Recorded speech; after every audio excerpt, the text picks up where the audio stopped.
Most people think black cats here like Stitch are the least likely to get adopted in animal rescues. And I, a person who ran an animal rescue, am here to tell you that that's not true.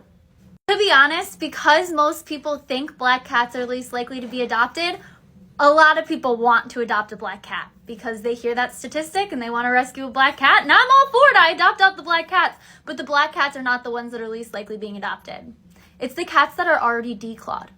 I'm talking about cats that were declawed by their owners, and now they are adults and they are having complications with their declaws. Now, to understand this, we have to backtrack and I have to explain to you what declawing is. And let me tell you, it's not going to be great. The declawing is basically removing your fingertips at the very first knuckle. This is what an x-ray of a normal cat's paw looks like, and this is what a cat's paw looks like after they heal after declaw. So if you look up there, they're not just removing like the tip of the nail, they remove the entire knuckle. Animal behaviorists and veterinarians say that a declawed cat feels like they're walking around with pebbles in their shoes for the rest of their lives because sometimes that cut is not a clean cut.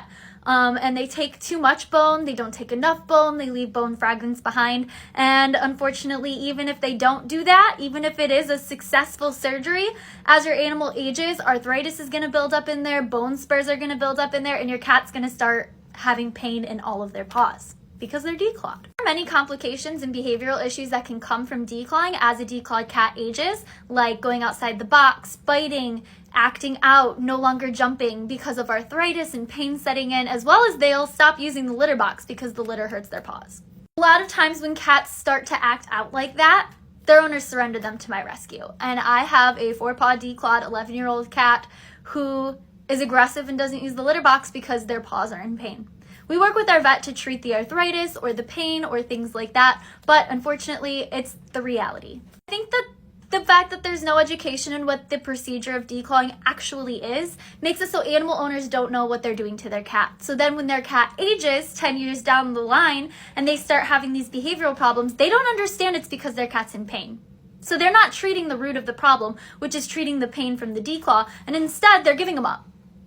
They end up in my hands, and I have to find owners who understand and are able to treat it, or we have to treat it ourselves for the rest of their lives. Because we're a no-kill rescue, and I'm not going to put them down because they're declawed. That's not their fault.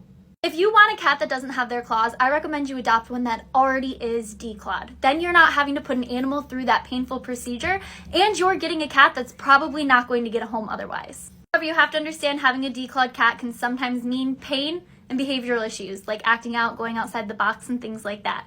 You're committing to your animal for the rest of their lives, so commit.